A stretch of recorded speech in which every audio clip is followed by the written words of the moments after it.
ബുദ്ധ books ഈ പുസ്തകം മലയാള രൂപത്തിലാക്കി പ്രസിദ്ധീകരിക്കാൻ തീരുമാനമെടുത്തിട്ട് ഏതാണ്ട് 4 വർഷമായി. ഇംഗ്ലീഷിലുള്ള കൃതി ഇറങ്ങുമ്പോൾ തന്നെ എൻ്റെയും മനസ്സിലെ ഏറ്റവും വലിയ ആഗ്രഹമായിരുന്നു അത് സന്തോഷ് ജിയുടെ നേതൃത്വത്തിൽ ഇറങ്ങണം മലയാളത്തിൽ എന്ന്.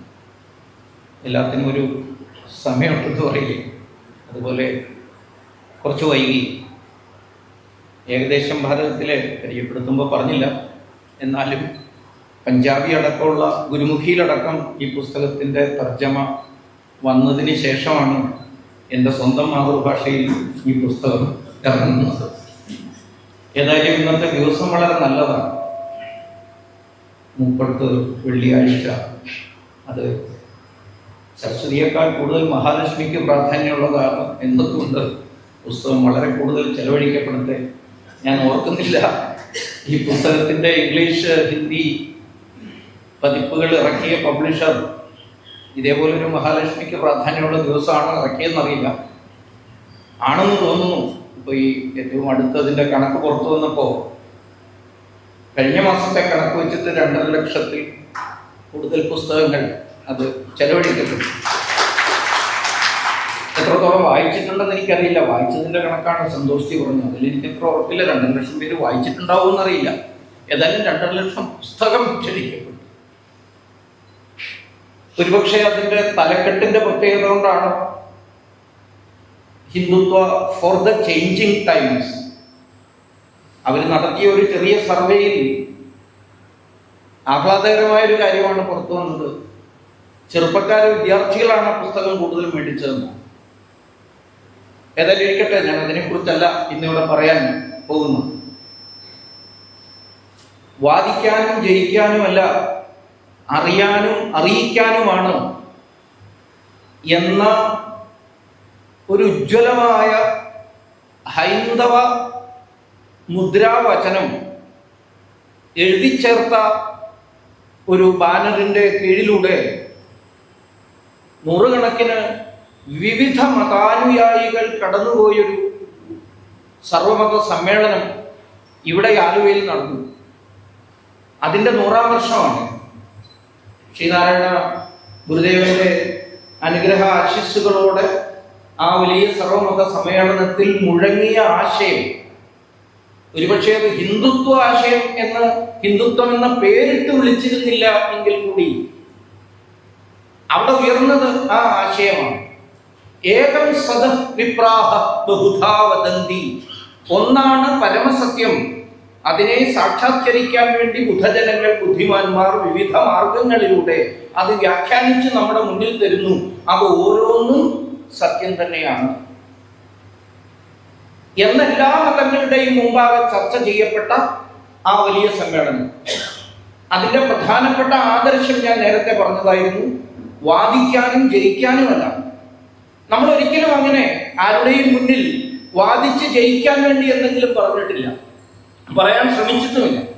കാരണം ഹിന്ദുത്വം എന്നത്, അല്ലെങ്കിൽ ഹിന്ദു ധർമ്മം എന്ന് പറയുന്നത് അതൊരു പ്രക്രിയയാണ്. അതൊരു ഫലമല്ല, അതൊരു ഉൽപ്പന്നമല്ല.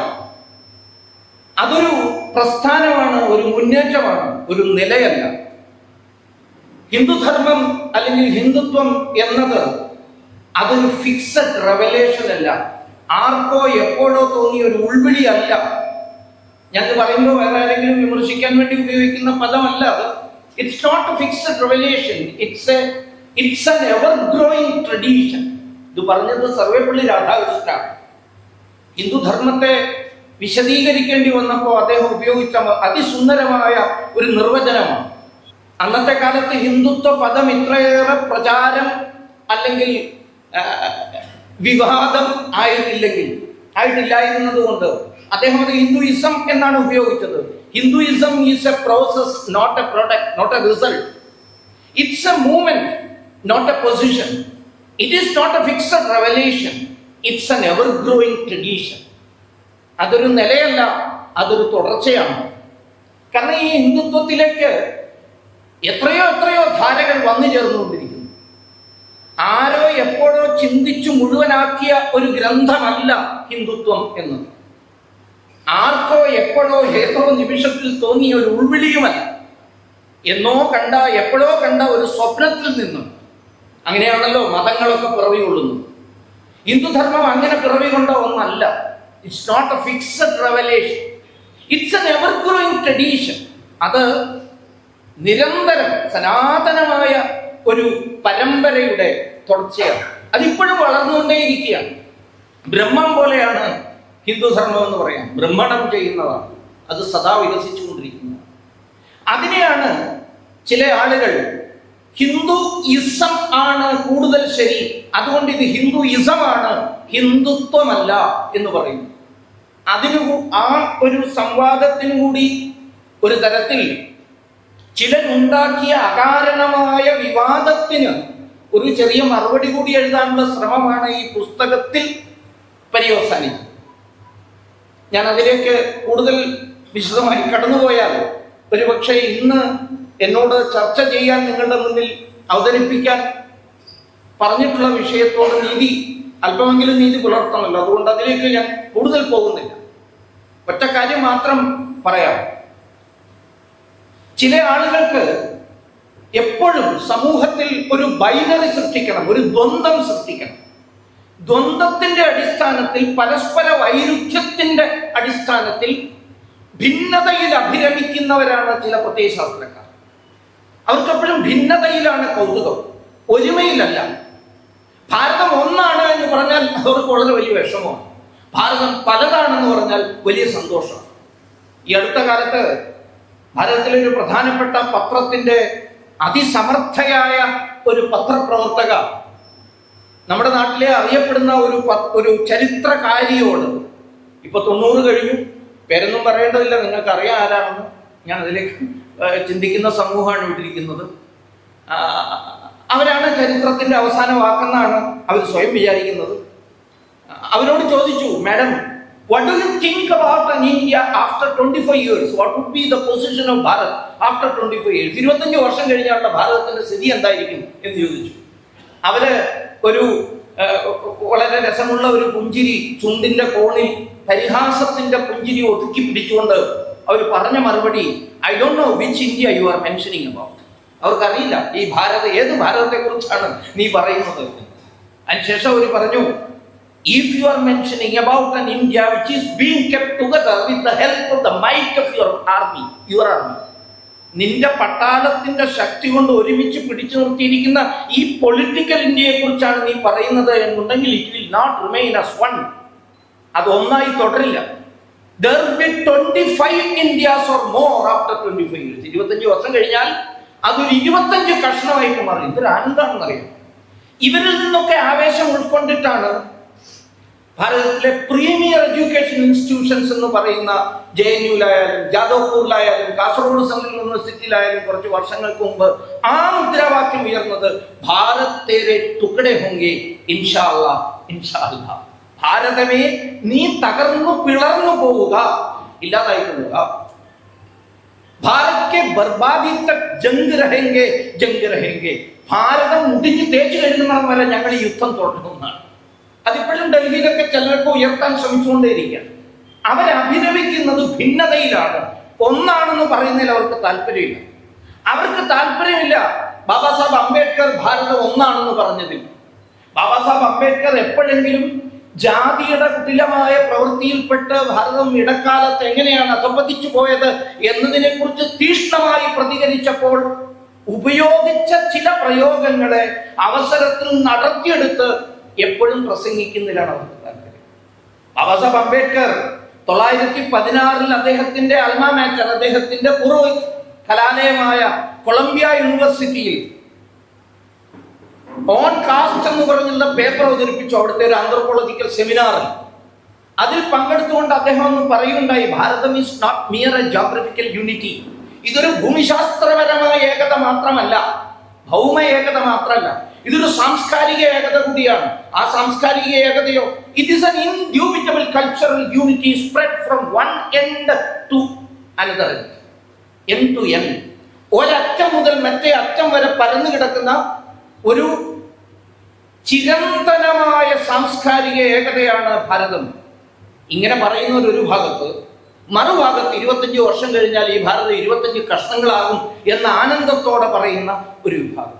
അവരാണ് ഇവിടെ ഹിന്ദുയിസം വേറെയാണ്, ഹിന്ദുത്വം വേറെയാണ് എന്ന ഒരു ചർച്ച തുടങ്ങി വെച്ചത്. അവരിൽപ്പെട്ട ഒരാളാണ് കുറച്ചു കാലങ്ങൾക്ക് മുമ്പ് പറഞ്ഞത്, call me an as, don't call me A Hindu. എന്നെ വേണമെങ്കിൽ കഴുതാന്ന് വിളിച്ചോളൂ, അയാളുടെ ഒരു അവകാശമാണ്. അങ്ങനെയൊക്കെ പറയാൻ ഓരോരുത്തർക്കും അവകാശമാണ്.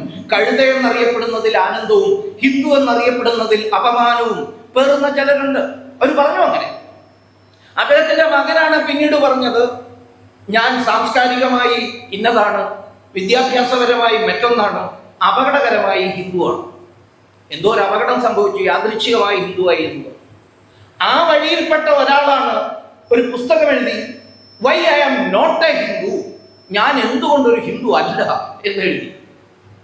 കുറച്ചു കാലം കഴിഞ്ഞപ്പോൾ ഈ കൂട്ടർക്ക്, അല്ലെങ്കിൽ ഈ വംശ പരമ്പരയിൽപ്പെട്ടവർ, ഈ പ്രത്യയശാസ്ത്രത്തിൽ വിശ്വസിക്കുന്നവർ, ഭാരതത്തിന്റെ ഭിന്നതയിൽ അഭിരമിക്കുന്നവർ, ഭാരതത്തിൽ സംഭവിക്കാൻ ഇടയുള്ള അപകടങ്ങളെ കുറിച്ച് ഇപ്പോഴേ ഓർത്താനന്ദിക്കുന്നവർ, അവർക്ക് മനസ്സിലായി ഹിന്ദുത്വം ഇങ്ങോട്ടേക്ക് വന്നത് ഇവിടെ നിലനിൽക്കാൻ തന്നെയാണ്. ഹിന്ദുത്വം ഈ ഭാരതത്തെ ഏകീകരിക്കുന്ന ശക്തിയായി വളരുകയാണ് എന്ന് ബോധ്യപ്പെട്ടപ്പോൾ, നേരത്തെ പറഞ്ഞ പുസ്തകം എഴുതിയ അതേ ആശയത്തിൽപ്പെട്ട ആള് പിന്നീട് ഒരു പുസ്തകം എഴുതി, മറ്റൊരാൾ എഴുതിയ പുസ്തകം, why I am a Hindu, ഞാൻ എന്തുകൊണ്ടാണ് ഒരു ഹിന്ദു ആകുന്നത്, ആരാണെന്നൊന്നും ഞാൻ വിശദീകരിക്കേണ്ടതില്ല. അപ്പോൾ അങ്ങനെ പറഞ്ഞാൽ ചിലപ്പോൾ അത് രാഷ്ട്രീയ പ്രസംഗം നടത്തി എന്ന നിലയിലേക്കായി. പറഞ്ഞു വന്നത്, കഴിഞ്ഞ കാലങ്ങളിലെ ഹിന്ദു സംബന്ധമായ സംവാദങ്ങൾ, ചർച്ചകൾ പരിശോധിച്ചാൽ ഒരു ഭാഗത്ത് എപ്പോഴും ഭാരതത്തെ വിഭജിക്കാൻ ആഗ്രഹിക്കുന്നവർ ഹിന്ദുത്വത്തെ അവഹേളിച്ച് സംസാരിക്കുന്നത് കാണാം. ആ സംസാരത്തിനിടയിൽ അവരറിഞ്ഞോ അറിയാതെയോ ഹിന്ദുയിസം നമുക്ക് ഹിന്ദുയിസവും കേമമാണ്, ഹിന്ദുത്വവും കേമമാണ്, അതിലൊരു തർക്കമില്ല. പക്ഷേ ഹിന്ദുയിസം മാത്രമാണ് കേമം, ഹിന്ദുത്വം മോശമാണ് എന്ന് പറയുമ്പോൾ നമുക്ക് ചരിത്രത്തിലേക്ക്, നമ്മുടെ സംസ്കാരത്തിലേക്ക്, ഭാഷാശാസ്ത്രത്തിലേക്ക് ഒക്കെ പോകേണ്ടി വരും. നിങ്ങൾ തർക്കിക്കുകയാണ് ഹിന്ദുയിസമാണ് ശരി, ആണോ? ഭാഷാശാസ്ത്രപരമായി പരിശോധിച്ചാൽ അതൊരു വലിയ ഓക്സിമറോണാണ്. എന്ന് വെച്ചാൽ പരസ്പര വിരുദ്ധമായ രണ്ട് പദങ്ങളെയാണ് അവിടെ ചേർത്തിരിക്കുന്നത്. ഹിന്ദുവിനൊരു ഇസമാകാൻ കഴിയില്ല. ഇസം എന്ന് പറഞ്ഞാൽ ക്ലോസ്ഡ് ബുക്ക് ഓഫ് തോട്ട് ആണ്, ചിന്തിച്ചു മുഴുവനാക്കപ്പെട്ട ഗ്രന്ഥത്തിനെയാണ് ഇസം എന്ന് പറയുന്നത്. അങ്ങനെയാണെങ്കിൽ ആദ്യം സർവേപ്പള്ളി രാധാകൃഷ്ണൻ നടത്തിയ ആ നിർവചനം, ഇതൊരു പ്രോസസ്സാണ്, ഇതൊരു മൂവ്മെന്റ് ആണ്, ഇതൊരു എവർ ഗ്രോയിങ് ട്രഡീഷൻ ആണ് എന്നൊക്കെ പറഞ്ഞത് എങ്ങനെയാണ് ഒരുപോലെ വരിക? ഇസത്തിനൊരിക്കലും ഒരു എവർ ഗ്രോയിങ് ട്രഡീഷൻ ആകാൻ കഴിയില്ല. ഇസത്തിനൊരിക്കലും ഒരു പുരോഗതിയാകാൻ കഴിയില്ല. ഇസത്തിന് എപ്പോഴും ഒരു നിലയാകാനേ സാധിക്കൂ, ഒരു പൊസിഷൻ ആകാനേ സാധിക്കൂ. ഇസം എപ്പോഴും ഒരു ഫിക്സഡ് റെവലേഷൻ ആയി.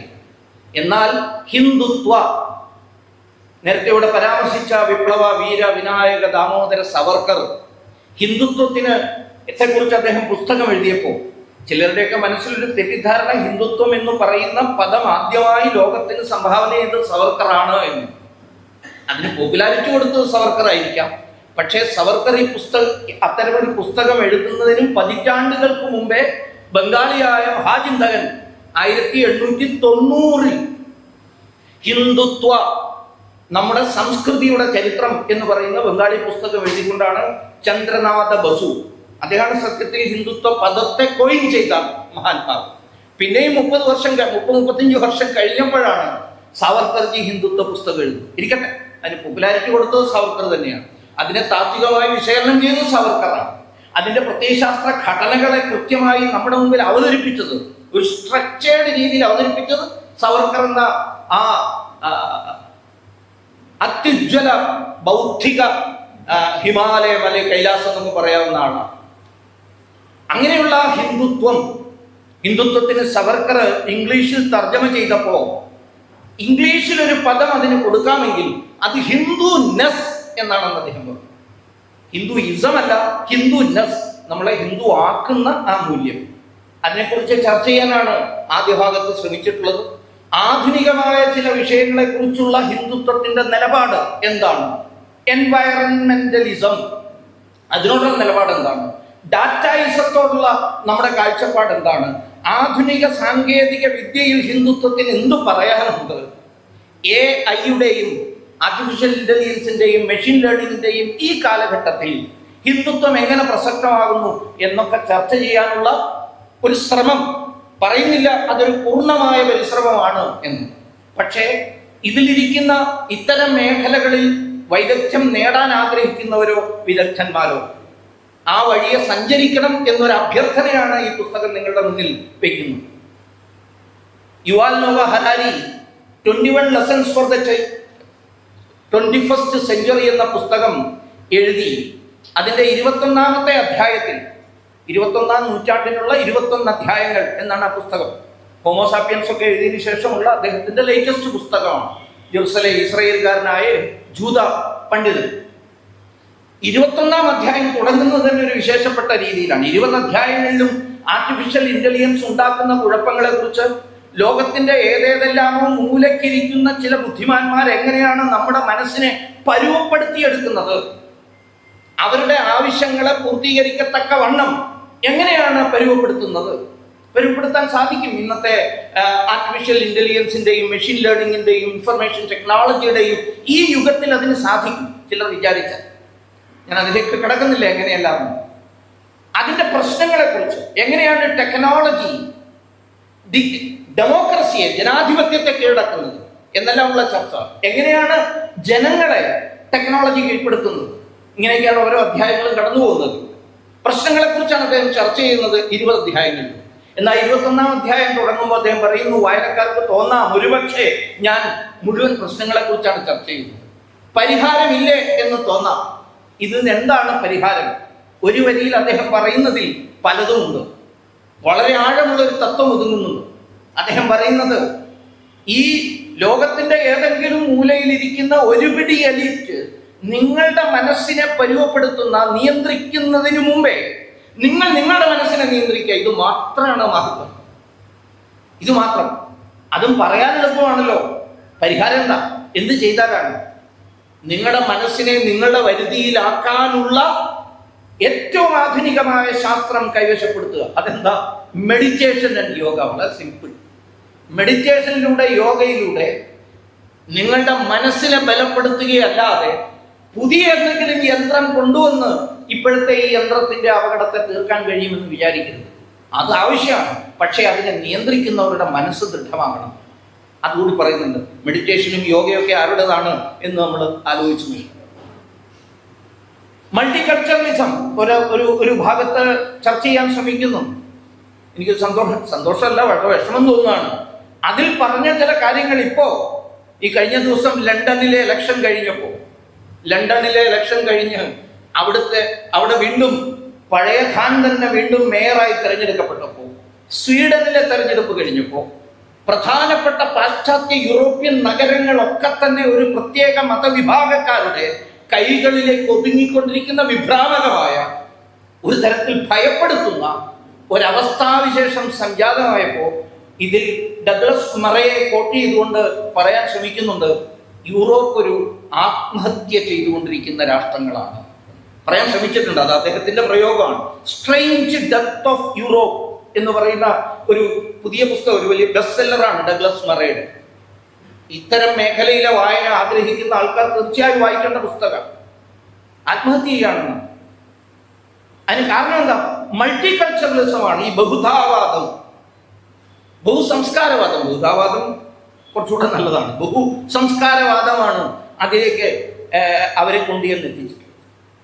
ഇതെല്ലാം അതിൻ്റെയും പരിഹാര നിർദ്ദേശങ്ങളിലേക്ക്, അവിടെ ഹിന്ദുത്വത്തിന് എന്ത്, ഹിന്ദു സംസ്കാരത്തിന് എന്താണ് പറയാനുള്ളത് എന്നൊക്കെ ചർച്ച ചെയ്യുന്നുണ്ട്. ആ പുസ്തകം ഒന്നുകൂടി പറഞ്ഞുകൊണ്ട് ഇന്നത്തെ വിഷയത്തിന്റെ എല്ലാ വശങ്ങളിലേക്കും കടക്കാൻ സാധിക്കില്ല.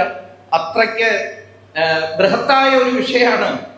അതായത് രാഷ്ട്രവിരുദ്ധമായ നിർമ്മിതാഖ്യാനങ്ങൾ, ക്രിയേറ്റഡ് നറേറ്റീവ്സ്, കൺസ്ട്രക്റ്റഡ് നറേറ്റീവ്സ് ഇന്നുണ്ടോ ഇല്ലയോ എന്നതിനെ കുറിച്ചൊരു ചർച്ച തുടങ്ങി വയ്ക്കുക മാത്രമാണ് ഉദ്ദേശിക്കുന്നത്. നമ്മളിന്ന് ജീവിക്കുന്നത്, നമ്മളിന്ന് കടന്നുപോയിക്കൊണ്ടിരിക്കുന്നത് അതീവ അഭിമാനം ഉണ്ടാക്കുന്ന, ഭാരതീയർക്കെല്ലാവർക്കും, ഭാരതത്തെ സ്നേഹിക്കുന്ന സർവർക്കും അഭിമാനം ഉളവാകുന്ന വിജയമുഹൂർത്തത്തിലൂടെയാണ് നമ്മൾ കടന്നു പോകുന്നത്. വില്യം വേഡ്സ്വർത്ത് തന്റെ പ്രില്യൂഡ് എന്ന് പറയുന്ന കവിത തുടങ്ങുന്നത് തന്നെ ഇത്തരം ഒരു മനോഹരമായ വിജയ മുഹൂർത്തത്തിലൂടെ, വിജയപ്രഭാതത്തിലൂടെ നാം കടന്നു പോകുന്നതിന്റെ ആനന്ദം അവതരിപ്പിച്ചുകൊണ്ടാണ്. ആ കവിത ഇപ്പോൾ പലരും ഉദ്ധരിക്കുന്നത് കേൾക്കാം. കാരണം ഭാരതം വിജയിക്കുകയാണ്. പ്രത്യേകിച്ച് പ്രാണപ്രതിഷ്ഠയൊക്കെ നടന്നോടുകൂടി പുതിയ വിജയത്തിലേക്ക് ഇനി ജൂൺ 4-ാം തീയതി നമ്മളെല്ലാം കടന്നു കയറുന്നതോടുകൂടി എല്ലാം നേടിയെന്നുള്ള ഒരു ചിന്തയാണ്. എപ്രകാരം a pleasant exercise of hope and joy, പ്രതീക്ഷയുടെയും ആനന്ദത്തിന്റെയും ഒരു പ്ലസന്റ് ആയിട്ടുള്ള എക്സസൈസിലൂടെ നമ്മൾ കടന്നു പോവുകയാണ്. കാരണം എന്താ? സ്നേഹത്താൽ ഇരയെടുപ്പത്തോടു കൂടി ഒരുമിപ്പിച്ച് നിർത്തിയിരിക്കുന്ന നമ്മളെ സഹായിക്കുന്നവർ കരുത്തന്മാരാണ്, മഹാകരുത്തന്മാരായ ആൾക്കാരാണ് നമ്മുടെ മുമ്പിൽ നിന്ന് നയിക്കുന്നത്. അതുകൊണ്ട് അദ്ദേഹം പറയുന്നുണ്ട്, വേർഡ്സ്വർത്ത് പറയും, ഇതിന്റെ പശ്ചാത്തലം ഇതിലിരിക്കുന്ന സാഹിത്യ വിദ്യാർത്ഥികൾക്കൊക്കെ അറിയാം. ഫ്രഞ്ച് റവല്യൂഷനാണ് ഇതിന്റെ പശ്ചാത്തലം. ഫ്രഞ്ച് റവല്യൂഷനിലൂടെ ലോകത്തിന്റെ മുമ്പാകെ അവതരിപ്പിക്കപ്പെട്ട മോഹിപ്പിക്കുന്ന ആ മുദ്രാവാക്യങ്ങൾ, ലിബർട്ടി, ഇക്വാലിറ്റി, യൂണിറ്റി, ഫ്രറ്റേണിറ്റി എന്നൊക്കെ പറയുന്ന മുദ്രാവാക്യങ്ങൾ നടപ്പിലാകുന്നതോടുകൂടി ലോകം എന്തൊരു വലിയ സ്വർഗമാകും എന്നൊക്കെയുള്ള പ്രതീക്ഷ കൊണ്ടാണ് വേർഡ്സ്വർത്ത് പ്രിലൂഡ് എഴുതുന്നത്. അതിൽ അദ്ദേഹം പറയാണ്, bliss was sitting that dawn to be alive. ഈ പ്രഭാതത്തിൽ, വിജയത്തിന്റെ ഈ പ്രഭാതത്തിൽ, മോഹിപ്പിക്കുന്ന പ്രതീക്ഷകളുടെ ഈ പ്രഭാതത്തിൽ ജീവിക്കാൻ ഇടവന്നത് എന്തൊരു ആനന്ദമാണ്. ആ ആനന്ദത്തോടൊപ്പം നമ്മുടെ അവതാരക ഇവിടെ പറഞ്ഞ യുവാക്കളുടെ എണ്ണം കൂടണമെന്ന് പറഞ്ഞില്ലേ, അത് തോന്നിപ്പിക്കുന്ന ഒരു വരി കൂടി വേർഡ്സ്വർത്ത് എഴുതുന്നുണ്ട്. But to be young was very heaven. ഈ സമയത്ത് യുവാവായിരിക്കുക, പ്രായം കൊണ്ടുകൂടി, നമ്മളെല്ലാം മനസ്സുകൊണ്ട് യുവാക്കന്മാരാണ്, പക്ഷേ പ്രായം കൊണ്ടുകൂടി യുവാക്കളായിരിക്കുക എന്നത് അങ്ങേയറ്റം സ്വർഗതുല്യമാണ്. ഇത് ഞാൻ ഇത്രയും വിശദീകരിച്ചത്. ഈ മനോഹരമായ പ്രതീക്ഷ ഉയർത്തിക്കൊണ്ട് വേർഡ്സ്വർത്ത് പ്രിലൂഡ് എഴുതിയെങ്കിൽ ഇതൊക്കെ നടപ്പിലായോ? ഫ്രറ്റേണിറ്റി നടപ്പിലായോ? ഈക്വാലിറ്റി നടപ്പിലായോ? ലിബർട്ടി ഉണ്ടായോ? യഥാർത്ഥത്തിലുള്ള ഉദാരത ഉണ്ടായോ മനുഷ്യർക്കിടയിൽ? ഇല്ല എന്നത് നമുക്കറിയാം. അതിന്റെ ഉത്തരം തേടുമ്പോഴാണ് ആധുനിക കാലത്തെ ഒരു വലിയ ചിന്തകൻ, വളരെ പ്രധാനപ്പെട്ട ഒരു മഹാത്മാവായി ചിത്രീകരിക്കപ്പെടുന്ന ഒരു ചെറുപ്പക്കാരനാണ് മൈക്കൽ ഹോഫ്. അദ്ദേഹം പറയുണ്ടായിട്ടുണ്ട്, ഈ വലിയ പ്രതീക്ഷകളൊക്കെ ഉയർത്തിക്കൊണ്ട് വിജയം മുന്നിൽ കാണുന്ന സമയത്ത് നാം ശ്രദ്ധാലുക്കളല്ലെങ്കിൽ എന്തു സംഭവിക്കും എന്നതിന് അദ്ദേഹത്തിന്റെ ഒരു പ്രസിദ്ധമായ കൊട്ടേഷൻ ഉണ്ട്. I quote, hard times create strong men. ഈ വിഷമകരമായ സാഹചര്യം കരുത്തന്മാരെ സൃഷ്ടിക്കും. കരുത്തന്മാരോ, ഞാൻ ഇംഗ്ലീഷ് പറഞ്ഞു പിന്നെ മലയാളം പറഞ്ഞില്ല, കരുത്തന്മാർ അവരുടെ പ്രവർത്തനത്തിലൂടെ നല്ല കാലത്തെ ഉണ്ടാക്കും. ആ നല്ല കാലത്തിലാണ് നമ്മളിപ്പോൾ. നല്ല കാലത്തിന്റെ ഒരു പ്രശ്നമുണ്ട്, നമ്മൾ പരസ്പരം പുറത്തു തട്ടിക്കൊണ്ടിരിക്കും. ഗംഭീര, നീ ഗംഭീരാണ്, ഞാൻ ഗംഭീരാണ്, നമ്മളെല്ലാം ഗംഭീരാണ്, സന്തോഷമായിട്ടിരിക്കുകയാണ്. അതുകൊണ്ട് എന്ത് സംഭവിക്കും? മൈക്കൽ ഹോഫ് പറയുകയാണ്, ഈ ഗുഡ് ടൈംസ്, കരുത്തന്മാരുണ്ടാക്കുന്ന ഈ നല്ല കാലം, good times create weak men. ഈ പരസ്പരം അഭിനന്ദിക്കുക മാത്രം ചെയ്യുന്ന ദുർബലന്മാരെ സൃഷ്ടിക്കും. ദുർബലന്മാർ എന്താ ദുർബലത എന്ന് പറഞ്ഞാൽ? അവർ കാര്യങ്ങളെ കൃത്യമായി നിരീക്ഷിക്കുന്നില്ല. അപകടം എവിടെയൊക്കെയാണ് ഒളിച്ചിരിക്കുന്നതെന്ന് അറിയില്ല. വിജയത്തിന്റെ അടിയിൽ ഇരിക്കുന്ന പരാജയത്തിന്റെ വിഷമുള്ളുകൾ തിരിച്ചറിയുന്നതിൽ ഒരു പരാജയപ്പെടും. അതുകൊണ്ട് എന്ത് സംഭവിക്കും? Weak men create hard times. വീണ്ടും തിരിച്ച് നമ്മൾ ആ ഹാർഡ് ടൈമിലേക്ക് തിരിച്ചു പോകും. എന്താണ് ചുറ്റുപാട് ഒളിച്ചിരിക്കുന്നത് എന്ന് മനസ്സിലാക്കാൻ ഈ വിജയത്തിന്റെ മുഹൂർത്തത്തിൽ, അങ്ങേയറ്റം ആനന്ദത്തിന്റെ ഈ മുഹൂർത്തത്തിൽ നമ്മൾ ഓരോരുത്തരും അതിനുവേണ്ടിയിട്ടുള്ള പരിശ്രമം നടത്തണം. അതാണ് നമ്മുടെ കരുത്ത്. എന്നാലേ ഈ കരുത്ത് നിലനിൽക്കൂ, എന്നാലേ ഈ നല്ല കാലം അതേപോലെ തന്നെ തുടരുകയുള്ളൂ. ഏറ്റവും പ്രധാനപ്പെട്ട വിഷമുള്ളത് എന്താണ്? നമ്മൾ കാണേണ്ടത്, മനസ്സിലാക്കേണ്ടത്, ഒരുപക്ഷെ അദൃശ്യമായി നിൽക്കുന്ന വിഷമുള്ളത് അത് ഫേക്ക് നറേറ്റീവ്സ് ആണ്. തെറ്റായ ആഖ്യാനങ്ങൾ നമ്മുടെ ഇടയിൽ പ്രചാരം ഇട്ടിരിക്കുകയാണ്. ഇത് മനസ്സിലാക്കാൻ വേണ്ടിയിട്ട് പറ്റുന്ന ഒരു ലളിതമായ ഒരു വാചകം പറയാം. ശരീരത്തിന്റെ നിയന്ത്രണം, രാഷ്ട്ര ശരീരത്തിന്റെ നിയന്ത്രണമൊക്കെ നമ്മുടെ കയ്യിലാണ്. പക്ഷെ രാഷ്ട്രത്തിന്റെ മനസ്സിന്റെ നിയന്ത്രണം നമ്മുടെ കയ്യിലാണോ?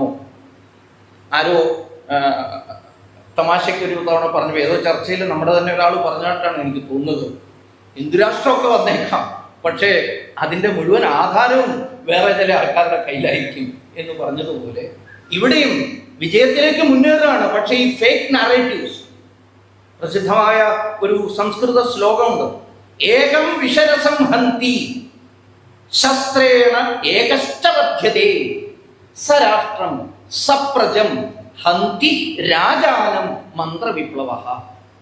വിഷം കഴിച്ചാൽ ആ കഴിക്കുന്നവൻ മാത്രമേ മരിക്കുള്ളൂ.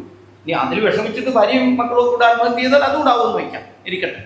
വിഷം കഴിച്ചാൽ വിഷം കൊണ്ട് ഒരാളെ മരിക്കുള്ളൂ. ആയുധം ഉപയോഗിച്ചാൽ ആ വെട്ട് കൊള്ളുന്നവൻ മാത്രമേ മരിക്കുള്ളൂ. പക്ഷേ മന്ത്രവിപ്ലവം എന്ന് പറയുന്നത് ഈ ഫേക്ക് നറേറ്റീവിന് കൊടുക്കാൻ പറ്റുന്ന ഏറ്റവും അടുത്ത് നിൽക്കുന്ന ഇംഗ്ലീഷ് ട്രാൻസ്ലേഷനാണ്, അല്ലെ നമ്മുടെ സംസ്കൃത ട്രാൻസ്ലേഷനാണ് മന്ത്രവിപ്ലവം.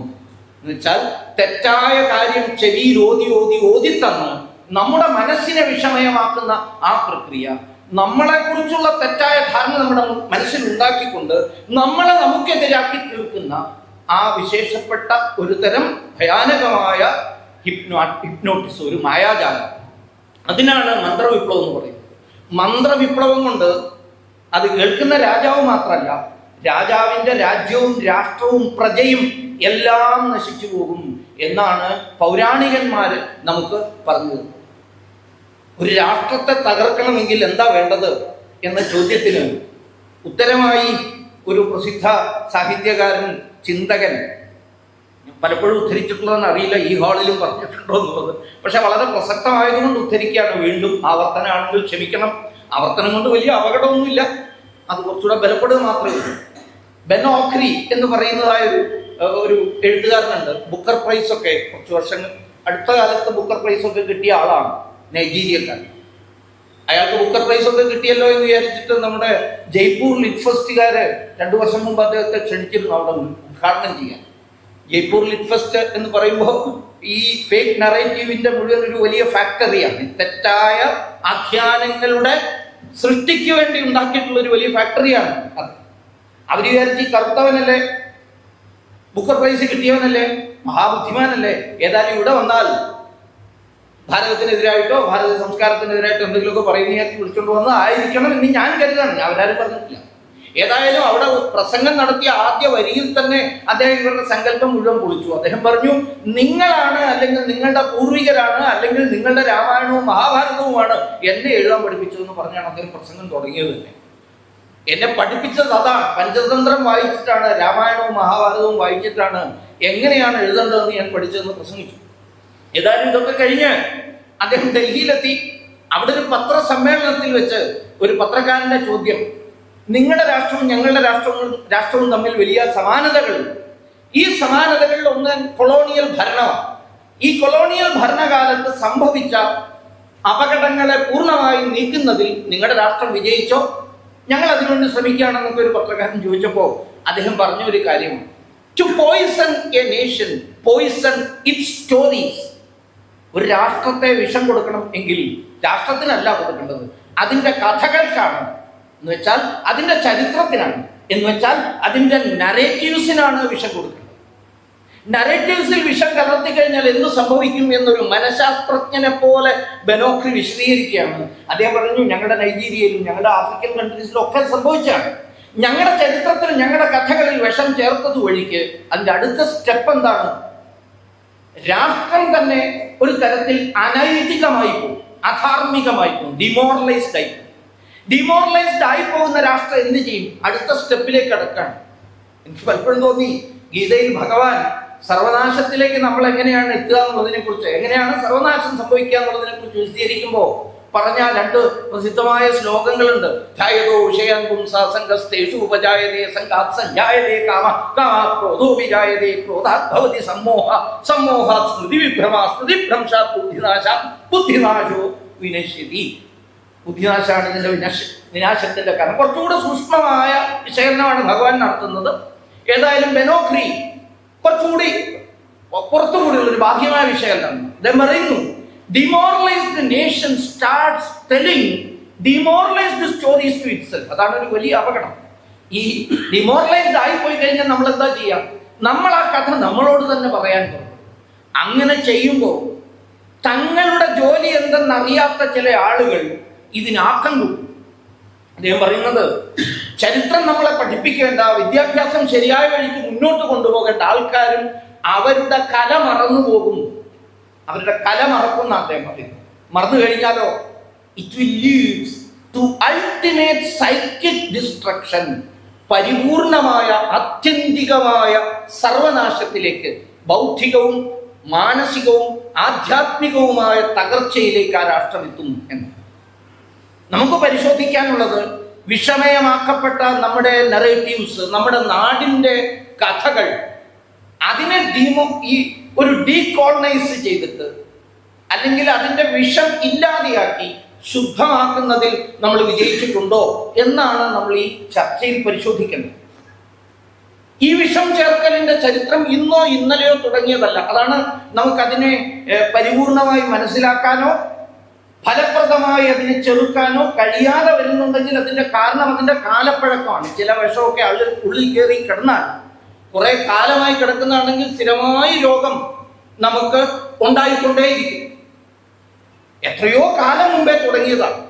ഭാരതത്തിലേക്ക് വന്ന ആക്രമണങ്ങൾ അത് ഇസ്ലാമിക ആക്രമണത്തിന്റെ മുമ്പേ നടന്ന ആക്രമണങ്ങളും പിന്നീട് നടന്ന പാശ്ചാത്യ കൊളോണിയൽ ആക്രമണത്തിന്റെയും കാലത്തെ ആരംഭിച്ചതാണ് ഈ നറേറ്റീവ് നിർമ്മിതി, അല്ലെങ്കിൽ പോയിസണിങ് ദ നറേറ്റീവ്സ്. നമ്മുടെ ആഖ്യാനങ്ങളിൽ വിഷം ചേർക്കാനുള്ള പരിശ്രമം അന്നേ മുതലേ തുടങ്ങിയതാണ്. ഇസ്ലാമിക ആക്രമണ ഘട്ടത്തിൽ അങ്ങനെ പരിപൂർണമായൊരു ബൗദ്ധികാക്രമണം കൂടി അതിന് സമാന്തരമായി നടന്നില്ല. വിശകലനം ചെയ്യുമ്പോൾ നമുക്കറിയാം, അവർ നമ്മുടെ സാമൂഹ്യ സ്ഥാപനങ്ങളെ, വിദ്യാഭ്യാസ കേന്ദ്രങ്ങളെ, സർവകലാശാലകളെ ഒക്കെ ശാരീരികമായി ആക്രമിച്ച് നശിപ്പിക്കാൻ വേണ്ടി ശ്രമിച്ചു. സർവകലാശാലകൾ കത്തിച്ചു, ഗ്രന്ഥശാലകൾ ഇല്ലാതെയാക്കി, നമ്മുടെ സാമൂഹ്യ സ്ഥാപനങ്ങളെ, ഉത്സവങ്ങളെ വരെ ആക്രമിച്ചു. നിങ്ങൾക്കറിയുമായിരിക്കാം, കുംഭമേള വരെ വർഷങ്ങളോളം മാറ്റിവെക്കേണ്ടി വന്നു. ഉത്തര ഭാരതത്തിലെ വിവാഹ ക്രമങ്ങളെ പോലും അവരുടെ ആക്രമണങ്ങൾ ബാധിച്ചു. സ്ത്രീകളുടെ വേഷവിധാനത്തെ പോലും ആ ആക്രമണം ബാധിച്ചു. ഇതൊരു സാമൂഹ്യ ദുരാചാരമായി ഇപ്പോഴും തുടരുന്നത് നമുക്ക് കാണാം. എന്നാൽ ഈ ആക്രമണത്തെ മുഴുവൻ വെള്ളപൂശുന്നതിന് വേണ്ടി 19ാം നൂറ്റാണ്ടിന്റെ അവസാനം 20ാം നൂറ്റാണ്ടിന്റെ തുടക്കത്തിൽ ഇസ്ലാമിക ചരിത്രകാരന്മാരും കുറച്ചുകൂടി കഴിയുമ്പോൾ രംഗപ്രവേശം ചെയ്ത ഇടത് ചരിത്രകാരന്മാരും നറേറ്റീവ് സൃഷ്ടിച്ചു. ഇസ്ലാമിക ആക്രമണത്തെ വെള്ളപൂശുന്നതിന് വേണ്ടി എന്തായിരുന്നു അത്? ഇസ്ലാം ആക്രമണം എന്നതൊന്നില്ല എന്നാണ് അവർ പറയുന്നത്. Islamic invasion is a myth എന്നാണ് ആദ്യം തന്നെ പറഞ്ഞത്. അങ്ങനെ ആക്രമണം ഭാരതത്തിൽ നടന്നിട്ടില്ല. പറയാൻ എന്താ കാരണം? സത്യത്തിൽ അവരെ ക്ഷണിച്ചു വരുത്തിയാണ്. ആര് ക്ഷണിച്ചു വരുത്തിയത്? ഭാരതത്തിലെ പിന്നാക്ക ജാതി വിഭാഗങ്ങൾ ബ്രാഹ്മണ സവർണ മേധാവിത്വത്തിന്റെ കീഴിൽ ചവിട്ടി അരക്കപ്പെട്ട് വേദന അനുഭവിച്ചപ്പോൾ അവർ പ്രകാശം തേടി പ്രകാശത്തിന്റെ മതത്തെ വിളിച്ചു വരുത്തുകയാണ്. ഇത് ഒരു കൽപ്പിത കഥയല്ല, ഞാൻ അതിശയോക്തിയും പറയുന്നതല്ല. ഭാരതത്തിന്റെ ചരിത്രരചനയെ ശരിയാക്കാൻ വേണ്ടിയിട്ട് ഇവിടെ രാഷ്ട്രീയ പ്രസ്ഥാനത്തിന്റെ പേര് പറയുന്ന അപകടമല്ല എന്നുകൊണ്ട് പറയുകയാണ്. കോൺഗ്രസ് നേതൃത്വത്തിലുണ്ടായിരുന്ന മോട്ടിലാൽ നെഹ്റുവിനെ പോലുള്ള ആൾക്കാർ ക്ഷണിച്ചു കൊണ്ടുവന്ന മുഹമ്മദ് ഹബീബ് തുടങ്ങിയിട്ടുള്ള ആളുകൾ. ഹബീബ് എന്നുള്ള പേര് പറയുമ്പോൾ നിങ്ങൾക്ക് മനസ്സിലാവും, പിന്നൊരു ഹബീബ് വന്നു. ആ ഇപ്പോഴത്തെ ഹബീബിന്റെ ഉപ്പ ഹബീബ്, മുഹമ്മദ് ഹബീബിനെ ക്ഷണിച്ചു വരുത്തി അദ്ദേഹം നമ്മുടെ മിഡീവിയൽ ഹിസ്റ്ററിയെ മാറ്റിയെഴുതി. ജദുനാഥ് സർക്കാരിനെ പോലെ, ആസി മജൂംദാറിനെ പോലെയൊക്കെയുള്ള യഥാർത്ഥ ചരിത്രകാരന്മാർ ഭാരതത്തിലെ ആ ഇസ്ലാമിക ആക്രമണത്തിന്റെ ക്രൂരതകൾ, ഞാൻ പറഞ്ഞു ജദുനാഥ് സർക്കാർ ഇസ്ലാം വിരുദ്ധനാണെന്നൊന്നുമല്ല, അദ്ദേഹം സത്യസന്ധമായി എഴുതി എന്ന് മാത്രമേ ഉള്ളൂ. അവരുടെ നന്മകളെ കുറിച്ചും എഴുതി. പക്ഷെ ആ കൂട്ടത്തിൽ പറഞ്ഞു, ഭാരതത്തിന്റെ അലകും പിടിയും മാറ്റുന്ന വിധത്തിലുള്ള ആക്രമണങ്ങൾ, കൊടിയ മത ആധിപത്യം അടിച്ചേൽപ്പിക്കാൻ ശ്രമിച്ച ആളുകളാണ് അതെന്ന് എഴുതി. പക്ഷേ മുഹമ്മദ് ഹബീബിനെ പോലുള്ള ആൾക്കാർ വന്നിട്ട് ഈ പുതിയ നറേറ്റീവ് നമുക്ക് തന്നു.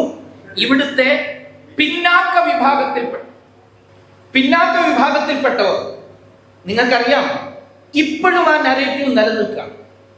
മുഹമ്മദ് ഹബീബിനെ പോലുള്ള ആൾക്കാർ, അല്ലെങ്കിൽ പിന്നീട് ഇർഫാൻ ഹബീബിനെ പോലുള്ള ആൾക്കാർ, പിന്നീട് റമീല ഠാപ്പറിനെ പോലുള്ള ആൾക്കാർ, RS ശർമ്മയെ പോലുള്ള ആൾക്കാർ, DM ഷായെ പോലുള്ള ആൾക്കാർ ഉണ്ടാക്കിയ നറേറ്റീവ് ഈ തെരഞ്ഞെടുപ്പിലും പ്രവർത്തിക്കുന്നുണ്ട്. സസൂക്ഷ്മം നിരീക്ഷിച്ചാൽ നിങ്ങൾക്കറിയാം, പിന്നാക്ക വിഭാഗക്കാരും മുസ്ലിം ജനസാമാന്യവും തമ്മിലുള്ള ഒരു ഐക്യപ്പെടലിന്റെ ആവശ്യത്തെക്കുറിച്ച് പറയുമ്പോൾ ഈ നറേറ്റീവിനെയാണ് ബലമായി അടിത്തറയായി അവർ ഉപയോഗിച്ചുകൊണ്ടിരിക്കുന്നത്. അതിപ്പോഴും നിലനിൽക്കുകയാണ്. അക്കാഡമിക് മേഖലകളിൽ ഇത് വളരെയേറെ സ്വാധീനം ചെലുത്തിക്കൊണ്ടേയിരിക്കുന്നു. അതൊന്ന്. രണ്ട്, കൊളോണിയൽ ആക്രമണം, വെറും മതപരിവർത്തനം നടത്തിയിട്ടില്ല. ഇങ്ങനെയൊക്കെയുള്ള പല കാര്യങ്ങളുണ്ട്. ഈ കൂട്ടത്തിൽ തന്നെയാണ് നമ്മളെ കല എന്തെന്ന്, കവിത എന്തെന്ന്, വാസ്തുശില്പം എന്തെന്നൊക്കെ ഇവർ പഠിപ്പിച്ചു. കാരണം മെഡീവിയൽ എറ എന്ന് പറഞ്ഞാൽ എറ ഓഫ് സിന്തസിസ് ആണ്, പരിവർത്തനത്തിന്റെ എറയാണ്, ചരിത്രമാണ്, കാലഘട്ടമാണെന്നാണ് ഇവരൊക്കെ കൂടി പഠിപ്പിച്ചത്. അതൊരു നരേറ്റീവാണ്, ഒരു നിർമ്മിതാഖ്യാനമാണ്. അത് ഭാരതത്തിന്റെ ചരിത്രം മൂന്നായിട്ട് തിരിച്ചു. ഒന്ന് ഏൻഷ്യന്റ് ഏജ്, രണ്ടാമത്തത് മധ്യകാലം, മറ്റത് ആധുനിക കാലം. അതില് പൗരാണിക കാലം, പ്രാചീന കാലം എന്ന് പറയുന്നത് അന്ധകാര കാലമാണ്. ആ അന്ധകാര കാലത്തിന്റെ മറ്റൊരു പേര് ഹിന്ദു കാലഘട്ടം എന്നാണ്. ഇടക്കാലം അല്ലെങ്കിൽ മധ്യകാലം നമ്മളൊക്കെ പഠിക്കുന്ന മെഡീവിയൽ ഏജ്, അത് എറ ഓഫ് സിന്തസിസ്, പരിവർത്തനത്തിന്റെ കാലഘട്ടം, നന്മയിലേക്ക് ഭാരതം കാലൂട്ടുന്ന കാലഘട്ടം.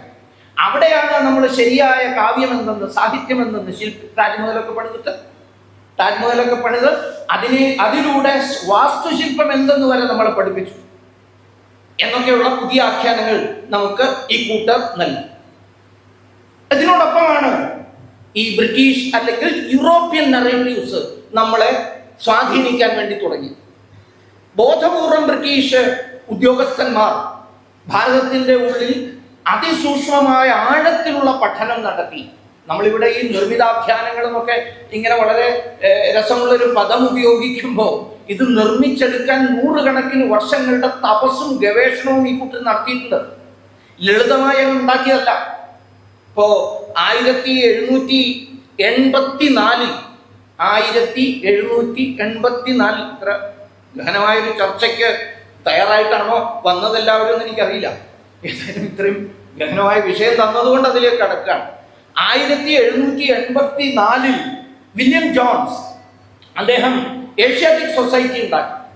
ഇപ്പോഴും നമ്മളിൽ പലരും നമ്മൾ ചരിത്രത്തെ കുറിച്ച് പറയുമ്പോഴൊക്കെ വില്യം ജോൺസിന്റെ സംഭാവനകളെ കുറിച്ചാണ് പറയാം. ഇൻഡോളജിസ്റ്റുകൾ ഇല്ലായിരുന്നുവെങ്കിൽ വേദം എങ്ങനെ നമ്മൾ പഠിക്കുമായിരുന്നു എന്നാണ് വേദനിക്കുന്നത്. ഉപനിഷത്ത് എങ്ങനെ നമുക്ക് അറിയാൻ കഴിയുമായിരുന്നു എന്നാണ് പറയുന്നത്. ഭഗവത്ഗീത എന്താണെന്ന് ഭാരതീയർ മനസ്സിലാക്കിയത് ഏഷ്യാറ്റിക് സൊസൈറ്റി വഴിക്ക് ഭാരതത്തിന്റെ സാഹിത്യത്തെ, സംസ്കാരത്തെ, പാരമ്പര്യത്തെ, ഗ്രന്ഥങ്ങളെ, വേദങ്ങളെ, ആചാരങ്ങളെ ലളിതമാക്കി ഇവർ പറഞ്ഞു തന്നുകൊണ്ടാണ്. പക്ഷെ ഈ ഏഷ്യാറ്റിക് സൊസൈറ്റിയുടെ സ്ഥാപനത്തിന്റെ പിന്നിലെ ഉദ്ദേശം എന്തായിരുന്നു? ഭാരതത്തിന്റെ നന്മയ്ക്ക് വേണ്ടിയിട്ടായിരുന്നു.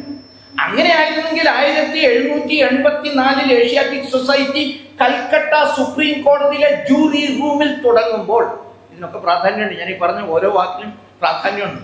ഇത് തുടങ്ങിയത് സുപ്രീം കോടതിനുള്ളിലാണ്. വില്യം ജോൺസ് ജഡ്ജായിരുന്നു എന്നുള്ളത് കൊണ്ട് സുപ്രീം കോടതിയിൽ ഒരു പ്രൈവറ്റ് സംഘടന തുടങ്ങാൻ കഴിയും, സാധിക്കും.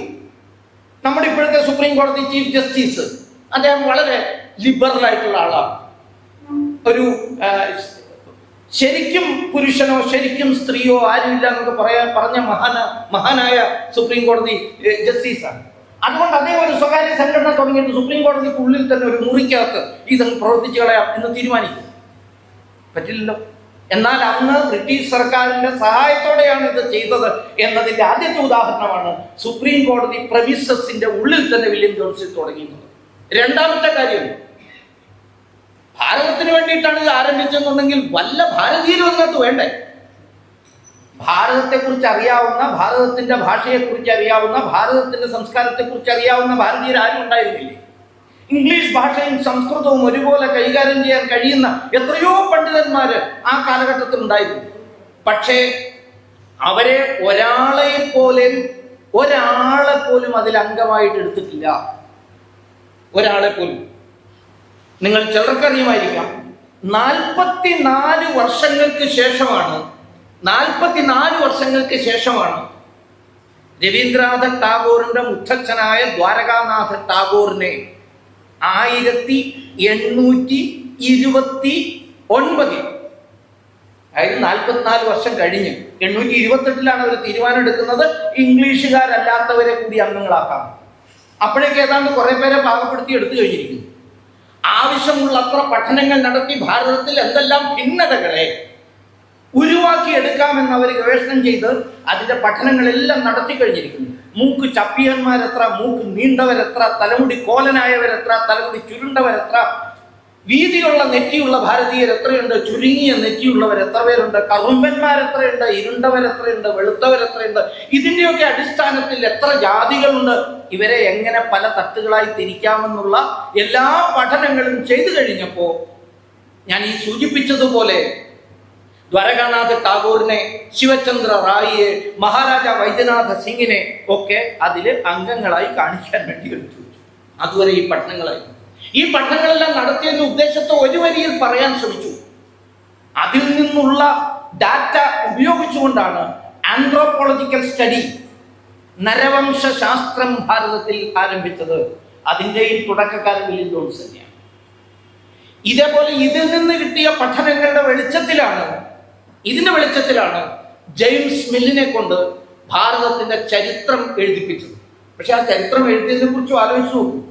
1806 മുതൽ 1817 വരെ 11 വർഷം കൊണ്ടാണ് history of British India James mill എഴുതിയത്. എഴുതുന്നതിന് അവതാരിക എഴുതുമ്പോൾ എന്തൊരു ധിക്കാരം, എന്തൊരു അഹങ്കാരം എന്നുകൂടെ നോക്കണം.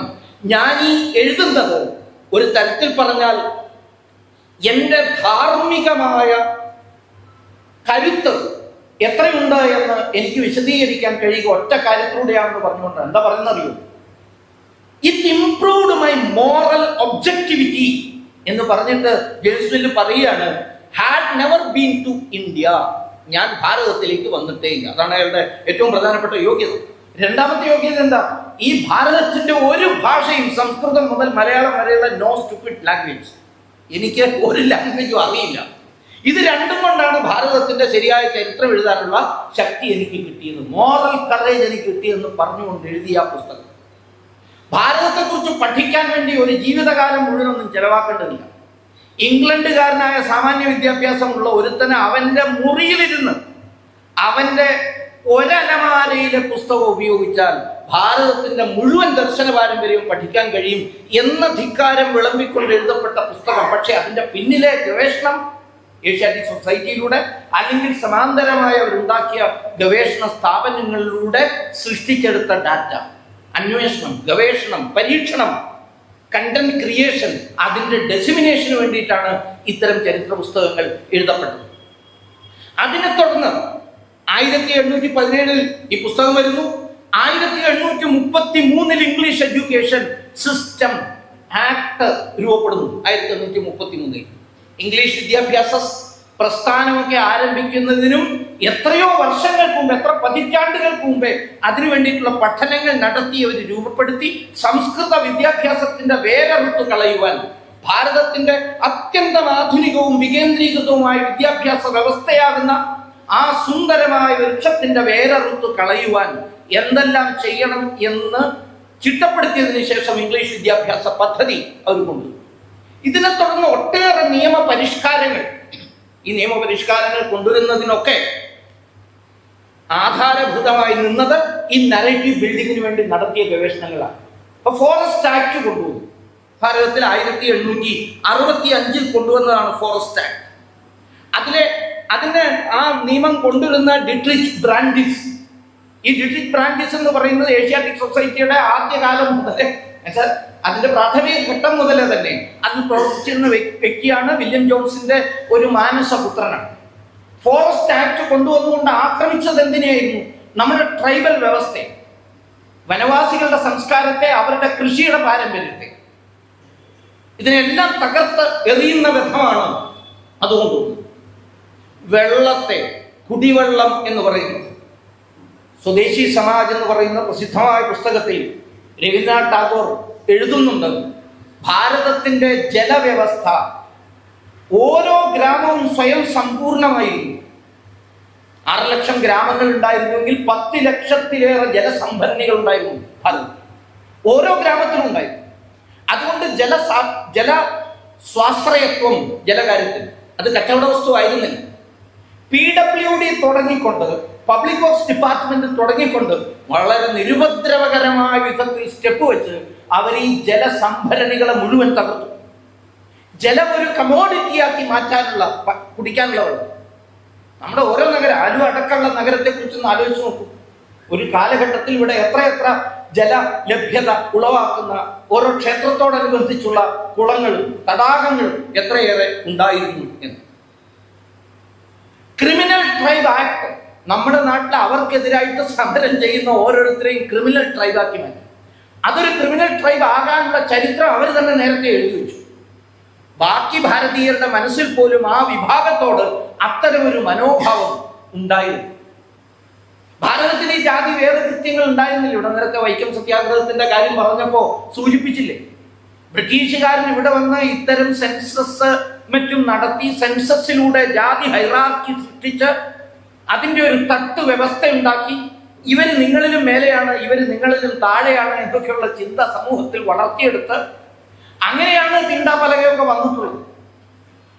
ഇതേപോലെ മുഴുവൻ ഭാരതത്തിലും അത് കൊണ്ടുവരുന്നതിനു വേണ്ടി സഹായകമായി 1771 ക്രിമിനൽ ട്രൈബ് ആക്ട് എടുക്കത്തിൽ പറഞ്ഞു പോവുകയാണ്.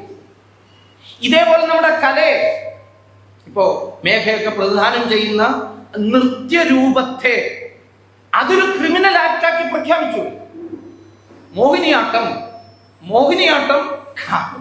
കാണികളിൽ അധികം സഹോദരിമാരില്ലാത്തതുകൊണ്ട് പറയാമല്ലോ, കാണികളിൽ സെൻഷ്വൽ ഫീലിങ്സ് ഉണ്ടാക്കുന്ന തരത്തിലുള്ളതാണ് എന്ന് ഇവന്റെ സ്റ്റുപ്പിഡ് വിക്ടോറിയൻ മൊറാലിറ്റിയുടെ അടിസ്ഥാനത്തിൽ നമ്മളെ പഠിപ്പിച്ചു. അങ്ങനെ മോഹിനിയാട്ടം, മണിപ്പൂരി ഡാൻസ്, ഭാരതത്തിന്റെ പ്രധാനപ്പെട്ട കലാരൂപങ്ങളെ ഒക്കെ നിരോധിച്ചു. നാടക പ്രസ്ഥാനത്തെ നിരോധിച്ചു.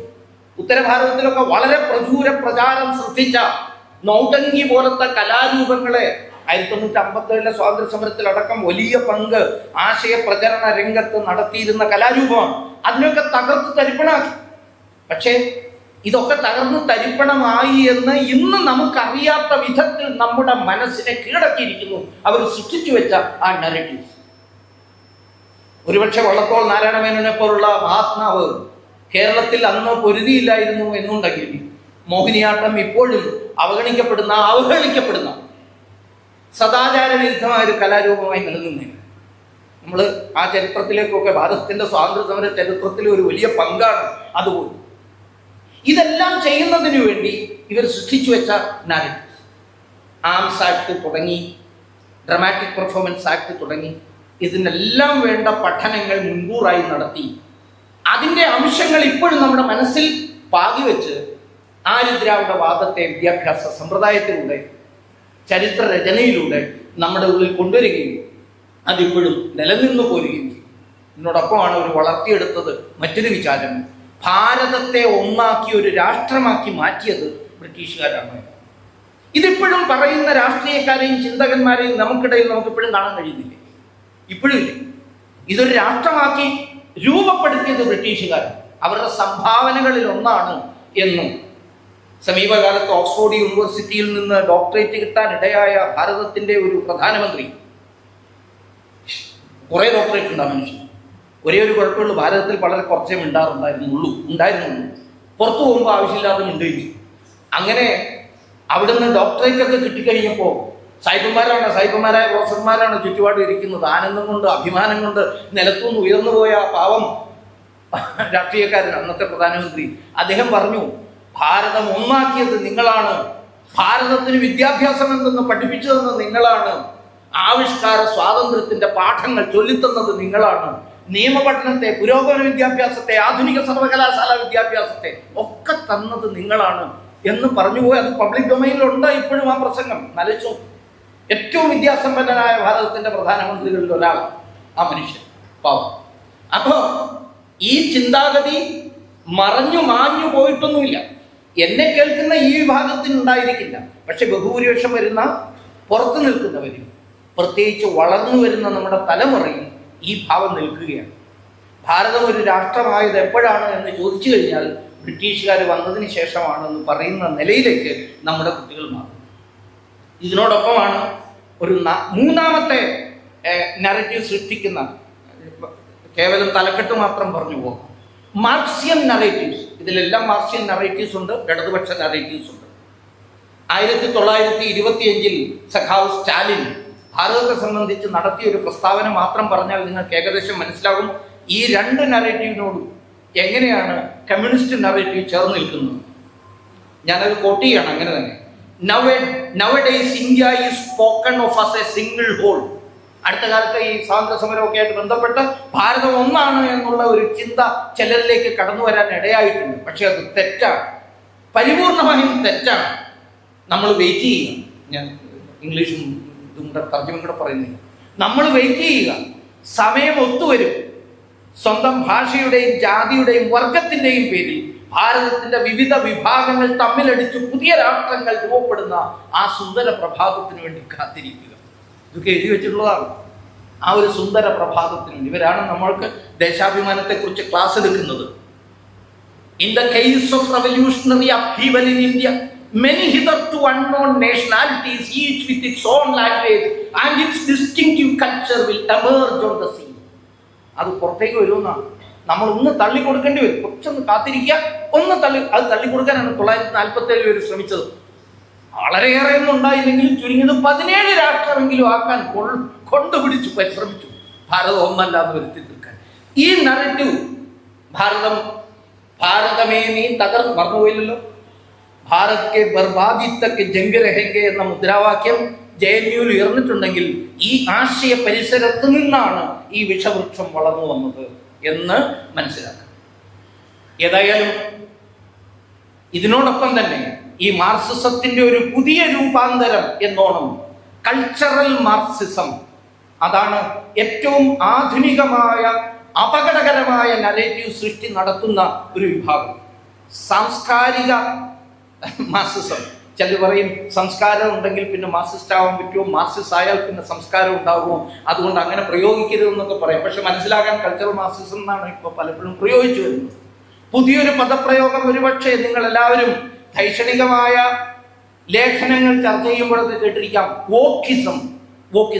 ഏറ്റവും ഉണർന്ന, ഏറ്റവും പുരോഗമിച്ച ആൾക്കാരാണ് എന്ന് പറഞ്ഞുകൊണ്ട് കോളേജുകളിലും വിദ്യാർത്ഥികളിലും ഇടയിലൊക്കെ ജെൻഡർ ഫ്ലൂയിഡിറ്റിയുടെ പുതിയ ലിംഗരാഷ്ട്രീയം ഉയർത്തിപ്പിടിച്ചുകൊണ്ട് ഞാൻ ആണുമല്ല പെണ്ണുമല്ല, ഇനി ശിഖണ്യ അതുമല്ല, പിന്നെയോ ഞാൻ പൂച്ചയാണ് എന്നൊക്കെ പറയുന്ന ജെൻഡർ ഫ്ലൂയിഡിറ്റി. സമീപകാലത്ത് ഒരു കോളേജിൽ ഒരു പെൺകുട്ടി പ്രഖ്യാപിച്ചു ഞാൻ പൂച്ചയാണ്, അതുകൊണ്ട് എന്നോട് സംസാരിക്കണമെങ്കിൽ മ്യാവു മ്യാവു എന്ന് സംസാരിക്കണം. അതിലും മൂത്തിട്ട് അവൾക്ക് വലിയ പ്രേമം തോന്നി. അവരുടെ ക്ലാസ് മുറിയിലെ മേശയോ കോളേജ് അധികൃതരോട് ചോദിച്ചിട്ട് ആ മേശയെ കല്യാണം കഴിച്ചു. ഇതൊരു പുതിയ പ്രവണതയാണ്. നിങ്ങൾ വിചാരിക്കും മാനസിക രോഗമാണ്. അല്ല, ഇതൊരു സൃഷ്ടിക്കപ്പെട്ട മാനസിക രോഗമാണ്.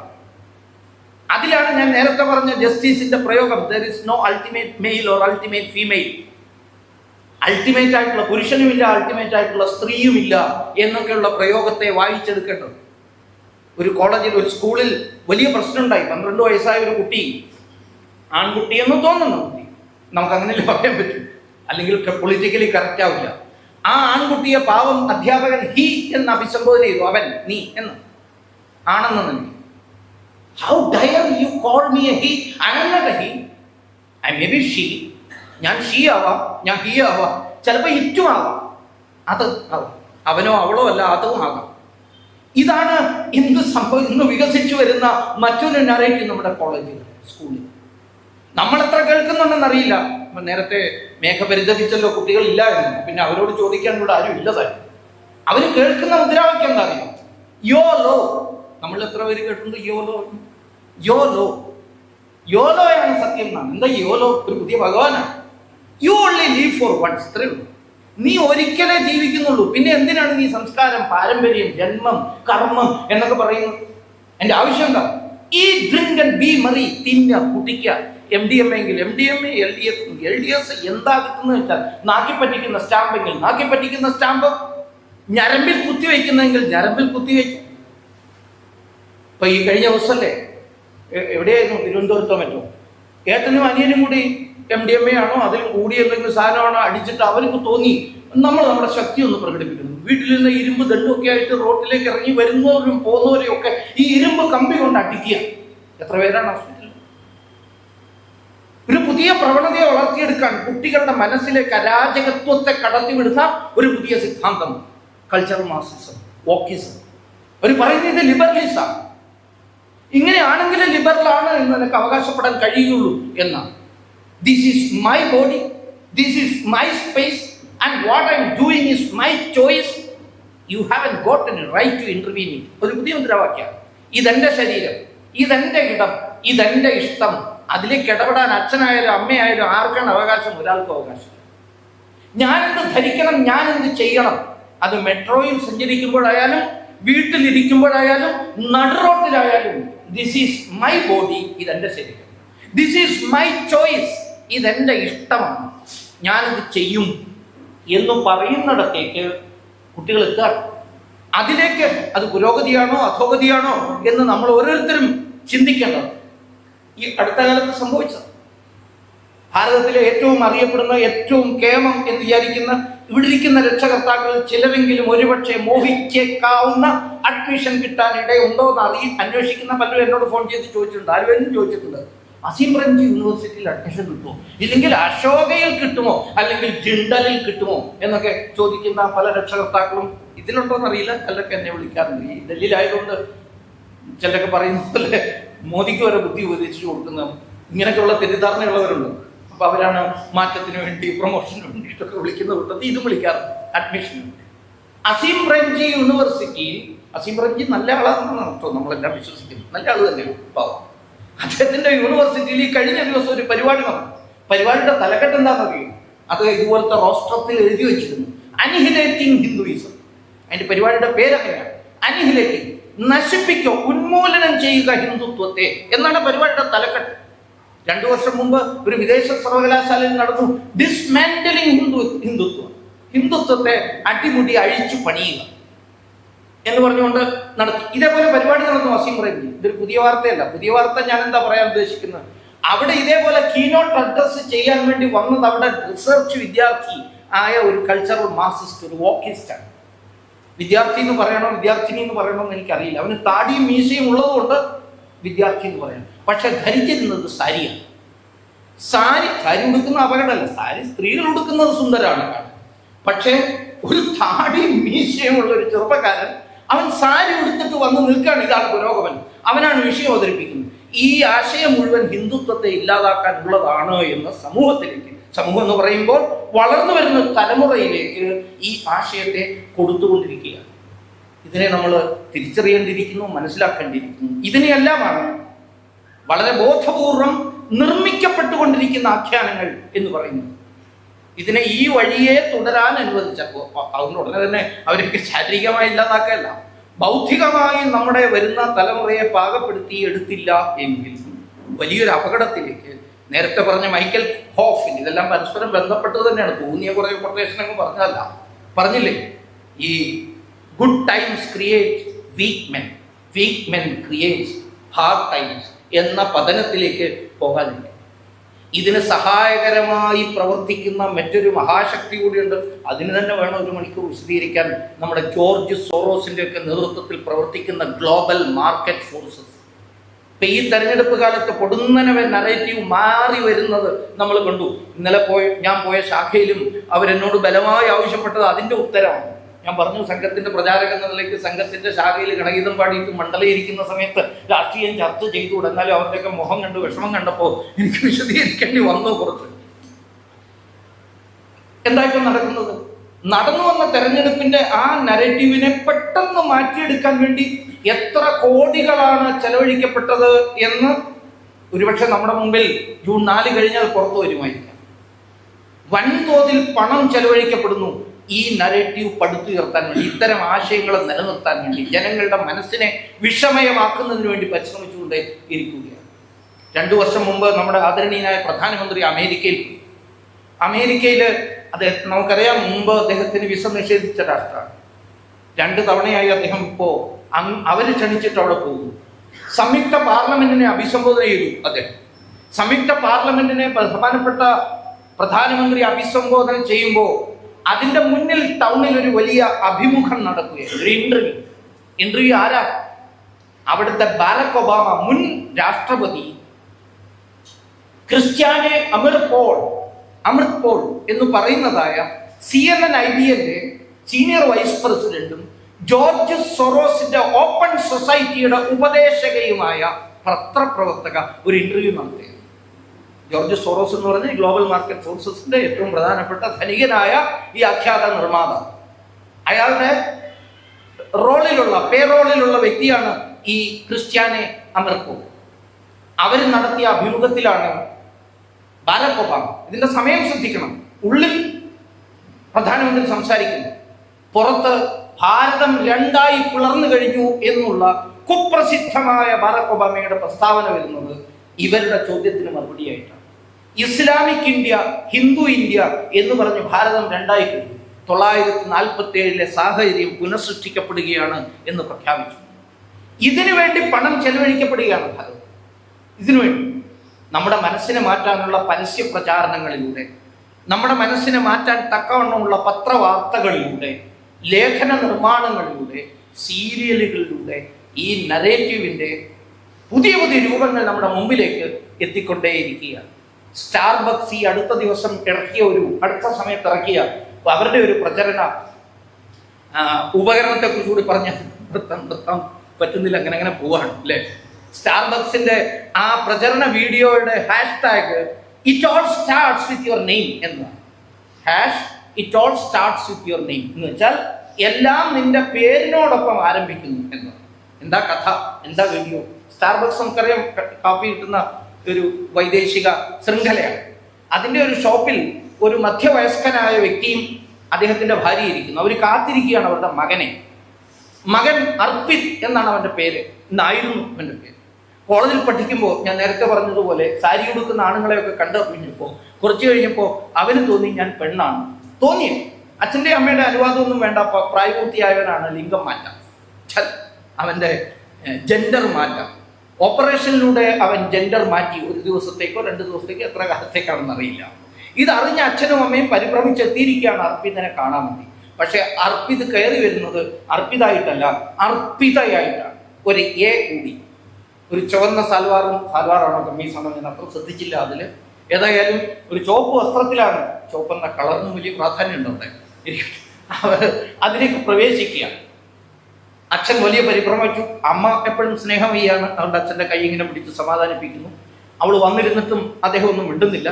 പിന്നെ പതുക്കെ മിണ്ടിത്തുടങ്ങി. മിണ്ടിയത് ആദ്യം തന്നെ 3 കോൾഡ് കോഫി എന്നാണ്. അപ്പോൾ സ്റ്റാർബക്സിലെ വെയിട്രസ് ഉറക്ക 3 തവണ ആവർത്തിക്കുകയാണ്.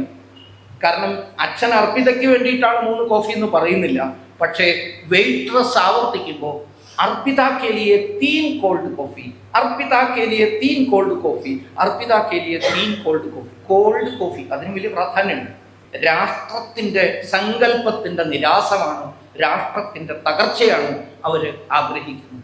കാരണം കൾച്ചറൽ മാർക്സിസത്തിൻ്റെ ആയാലും, ഗ്ലോബൽ മാർക്കറ്റ് ഫോഴ്സസിൻ്റെ ആയാലും, ഇസ്ലാമിക് എക്സ്ട്രീമിസത്തിൻ്റെ ആയാലും, ക്രിസ്ത്യൻ ഇവാഞ്ചലിസത്തിൻ്റെ ആയാലും, ഇതിൻ്റെ എല്ലാം മുന്നിൽ ശത്രുവായി നിൽക്കുന്നത് വലിയൊരു പാരമ്പര്യമുള്ള ഒരു സംസ്കാരം മാത്രമാണ്. ഒരു കരുത്തോടുകൂടി ഉറച്ചു നിൽക്കുന്ന ഒരൊറ്റ സംസ്കാരമാണ് അതിസനാതന സംസ്കാരം. നടത്തിയ പഠനങ്ങളിലൊക്കെയും എന്തുകൊണ്ടാണ് ഇവരെല്ലാവരും ഒരുപോലെ അവരുടെ ആഖ്യാനം നിർമ്മിച്ച് നടത്തി ഭാരതത്തെ നശിപ്പിക്കാൻ ശ്രമിക്കുന്നത്? അവരുടെ ഉന്നമായി മുന്നിൽ സനാതന ധർമ്മത്തെ, സംസ്കൃതിയെ, ഹിന്ദുത്വത്തെ എന്തുകൊണ്ട് കാണുന്നു എന്ന് ചോദിക്കുമ്പോൾ ഒറ്റ ഉത്തരം മാത്രമേ ഉള്ളൂ: ഇത് മാത്രമാണ് ഇന്ന് ഇവർക്കെതിരായിട്ട് പിടിച്ചു നിൽക്കുന്നത്. അതിനെ അടിയെ നശിപ്പിക്കാനുള്ള ശ്രമമാണ് ഇത്തരം ആഖ്യാന നിർമ്മിതികളിലൂടെ നടക്കുന്നത്. അതിനെ അതിൻ്റെ ഗൗരവത്തോടു കൂടി കണ്ടു മനസ്സിലാക്കി നമുക്ക് അതിൻ്റെ അർത്ഥ തലങ്ങളെ സമൂഹത്തിലേക്ക്, പ്രത്യേകിച്ച് വരുന്ന തലമുറയിലേക്ക് എത്തിച്ചു കൊടുക്കാൻ കഴിയട്ടെ എന്ന് പ്രാർത്ഥിച്ചുകൊണ്ട് ഞാൻ എൻ്റെ വാക്കുകളെ ഇവിടെ ഉപസംഹരിക്കുകയാണ്. വന്ദേ മാതരം.